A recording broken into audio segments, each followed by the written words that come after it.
Hello students, good morning to everyone. Welcome back to our online session. In the last session, we have seen that product or service selection, in that various concepts like process, core competence, product or service life cycle, new product or service development process, mortality curve, creativity and innovation in product or service modification or development. And today we are going to see second point of second unit, that is process selection. Now question is that what is process selection? Process selection refers to the way an organization chooses to produce its goods or services. It takes into account selection of technology, capacity planning, layout of facilities, and design of work systems. Also, you can say process selection is a natural extension after selection of new products and services. There are various concepts in process selection like technology life cycle, forms and cost of transformation, factors affecting process selection, location for an industry, and material handling. Now we will see each point in detail. First one is technology life cycle. What is technology life cycle? The technology life cycle describes the commercial gain of a product through the expense of research and development phase and the financial return during its vital life. The development of competitive product or process can have a major effect on the lifespan of the technology, making it shorter. There are four phases of technology life cycle are research and development, second one is ascent, third one is maturity, and last one is decline. Now first phase, that is the research and development phase. When incomes from inputs are negative and where the prospects of failure are high, is in research and development phase. Sometimes you can call it as a bleeding edge. The second one is ascent phase. In this, when out of pocket costs have been recovered and the technology begins to gather strength by going beyond some point on the technology life cycle, you can say it as a leading edge. Next one phase is maturity phase. When gain is high and stable, the region going into saturation is known as a maturity phase. And the last one phase is decline phase. You can say it decay phase, which is of reducing fortunes and utility of the technology. These are the four phases included in the technology life cycle. Now the second one is forms and cost transformation. First of all, we will see the cost of transformation means what? Transformation cost means all costs associated with the manufacture of products excluding raw material cost. And now we give a detailed review of transformation that companies can and will face. First one is organizational transformation. This is the starting point for all changes in a company and involve redesigning an organization's structure, mode of operation, and professional practices to enable it to work differently and more efficiently. Driven by general management, organizational transformation is a continuous and evolving process where the focus is on the employees. They must be supportive and committed to ensure success. For example, in the distribution sector, the introduction of versatility and the development of new services means creating different work processes, a more collaborative and autonomous way of working. In other words, an in-depth transformation of the activities organization. Now the second one is management transformation. Control, discipline and excellent responsiveness have long been a benchmark for management. Companies must now adapt to complex societal and environmental challenges in order to align with today's reality. New generations have indeed rewritten the rules of hierarchy and internal relations. Hierarchical structures are weakening, validation circuits are being shortened. The number of middlemen has reduced and management functions and methods are being reassessed. Managers are moving from a rather rigid and one-sided system based on the organization and management of their team to the leadership model that requires them to unlearn their old ways of behaving and functioning at work, as well as encouraging communication, collaboration, and empowerment. Today's managers must also, for example, detect and retain talent and encourage growth while acting as a source of inspiration in order to develop and maintain commitment. Management transformation is therefore a prerequisite based on sharing information, explaining and pursuing with the aim of ensuring a more comprehensive changes within the company. Now we will see the third form of transformation, that is cultural transformation. Cultural transformation involves changing ways of thinking, organizing and behaving.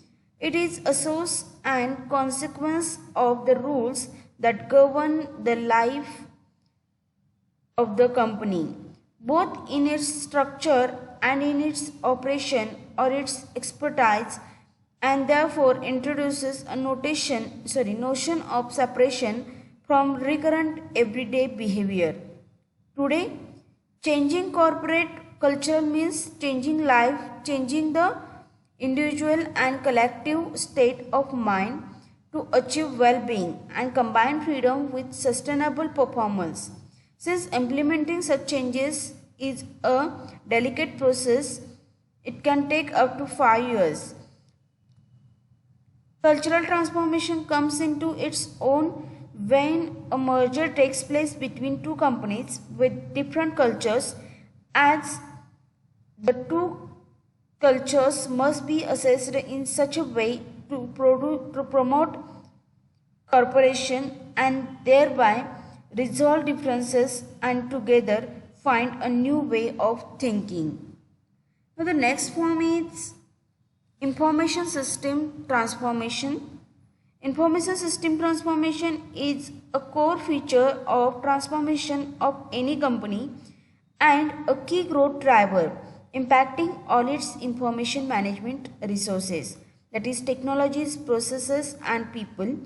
It is the result of development in digital technology combined with the explosion in both available data and the data storage capacity. These changes have led not only to the creation of a whole raft of new services, but also to their increasingly rapid design development and distribution. The main challenge here is to balance the needs of companies' value proposition with the resources required to achieve it as quickly as possible, without losing sight of risk management priorities. Information system transformation enables companies to differentiate themselves through a wide range of applications, including digitalization of services, process security, data sharing, and information sharing. The last one is transformation of business process. The transformation of business process consists of moving from a function-oriented vertical vision to a business-oriented traversal vision. It involves automating and securing various repetitive low added value tasks, something that is most often achieved by digitizing the relevant tools so that the company can focus on its core business and thereby increase productivity and competitiveness. Which process will help you save time, speed up return or investment, streamline and action or save resources? It is very important to identify the best option in order to select the right business model, technology and implementation plan to support both your business process transformation needs and your company strategy. This is all about the forms and cost of transformation. Now the next point is factors affecting process selection. Selection is arguably the most important aspect of HR and is critical to the continued success of your organization. So what do you need to be aware of when developing your selection process? There are a number of factors which affect the outcomes of an organization's selection process. We have outlined 7 that you should be aware of. First one is the recruitment campaign. A recruitment campaign may attract or detract high quality candidates. This depends on a number of factors like if the campaign was targeted at the correct demographic for the position. Second one is if the campaign was extensive and reached the correct demographic. And third one is if the campaign had the right message. The second one factor that affects selection process is the geographic location of candidates. The geographic location of candidates may affect the demographics of the candidate, as if you are recruiting from a small and specific geographic location, you may be limiting the diversity of the candidates and missing out on great talent. The next one is the literacy skills of the candidates. As with the geographic location, literacy skill varies across applicants. This will ultimately impact their suitability to the role. For example, an applicant pool largely consisting of candidates from NASB may have a significantly different mean literacy score to a group of native English speakers. Next one is the number of candidates applying for a position. In this, the more candidates that apply means a larger pool of talent to search within.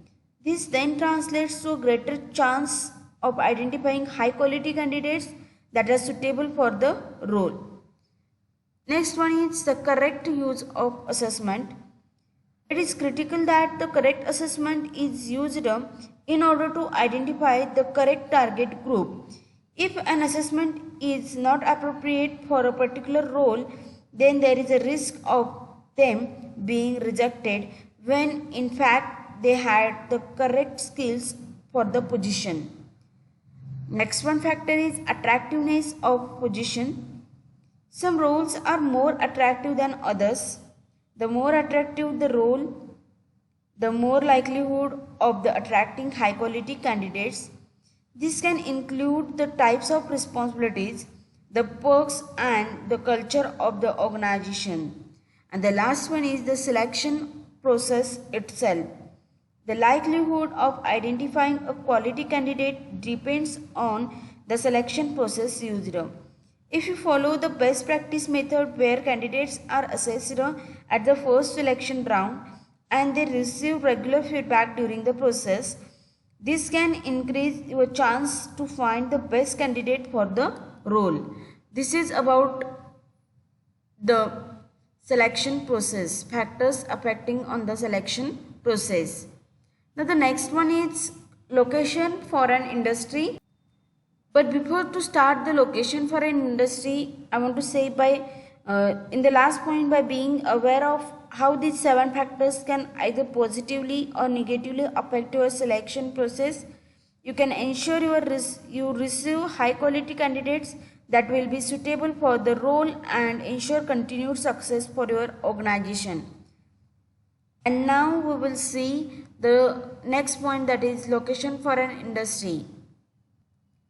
The location of industries is also governed by the climatic prevalent in an area. For example, the cotton textile industry requires moist climate. That is why it is located near Bombay. The climates in Simla and Darjeeling is suitable for the growth of coffee and tea tree plantations. In this, there are various factors that influence where an industry locates, includes power supply, communications, labor supply, access to market, grants and financial incentives, raw materials. These are the various factors taken into consideration while selecting location for an industry. Now the first one is power supply. That is availability of power. It's one of the important factor of concentration or location of industries. In old days, steam was used for running industries. As a result, industries were established near the coal mines. But with the invention of an electricity, today industries are located in any place where electricity is available. Industries are like aluminum units are located near the hydroelectric project. Now the second one factor is communication, which includes transport, telecommunication and so on. And if it is an efficient transportation service is a vital to get the product to the consumer. That is, for example, there are various transport used for communication purpose, that is rail, water, road and so on. The second one, ships are cheaper and more efficient for bulk industries. You can use telecommunications for the communication. The next one is labor supply factor, that is availability of labor. Labor are required for organizing the productive affairs of an industry. The entrepreneurs like to start industries in those areas where labor is abundantly available. For example, the tea industry is located in North India because labors are available at cheaper rates. The growth of cotton textile industry near Bombay is due to availability of cheap labor.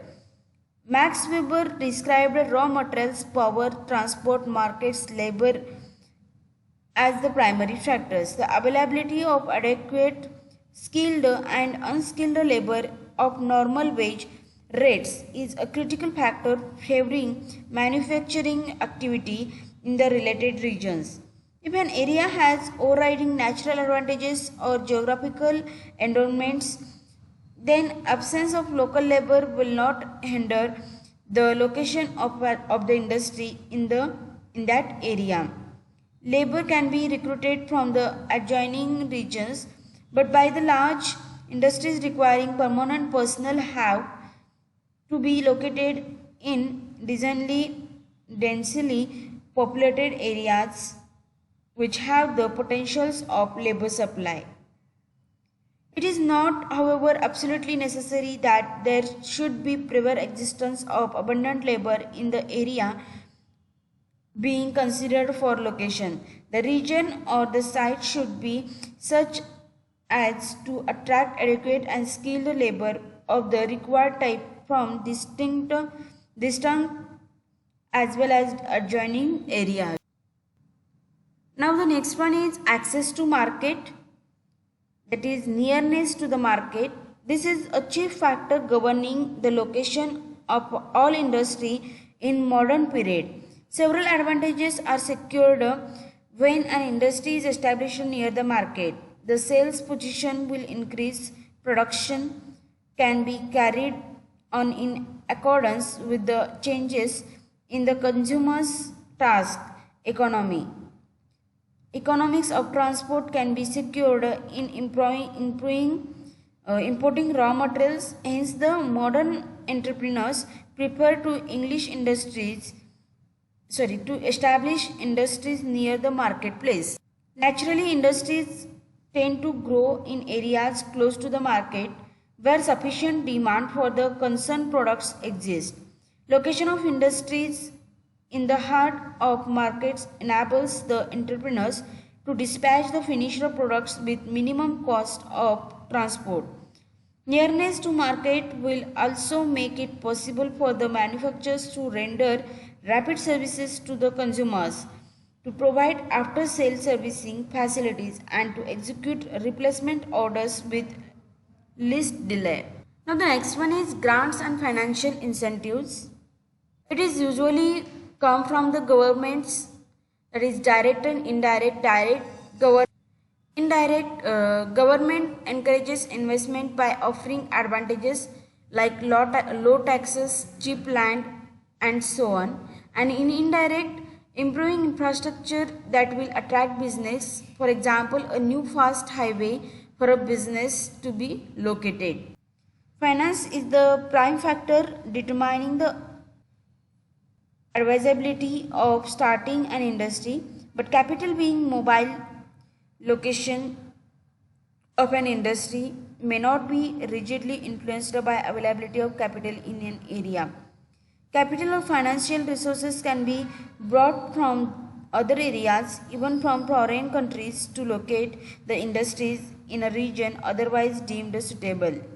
But possibility of raising finance in a region certainly experts locational pool. Modern industries require huge capital which cannot be provided by a single individual. And the last one factor is raw materials. Availability of raw materials. Areas abounding in industrial raw materials obviously exert greater pull on location of industrial undertaking. But it is not invariable truth that all firms should be located at source of raw material supplies. The influence of raw materials on selecting the location depends on the bulk of materials and their use in the manufacturing process. And the last point is material handling. Material handling is the process that includes short distance movement inside the scope of a building or between the transportation vehicle and the building. In addition, the material handling process involves the movement, protection, storage and control of materials. Material handling is movement, protection, storage and control of materials and products throughout manufacturing, warehousing, distribution, consumption and disposal. As a process, material handling incorporates a wide range of manual, semi-automated and automated equipment and systems that support logistics and make the supply chain work. Their application helps with forecasting, resource allocation, production planning, flow and process management, inventory management and control, customer delivery, after-sales support and service. A company's material handling system and process are put in place to improve customer service, reduce inventory, shorten delivery time, and lower overall handling cost in manufacturing, distribution, and transportation. This is all about the today's session, and in the next session we will see market study procedures. Thank you so much.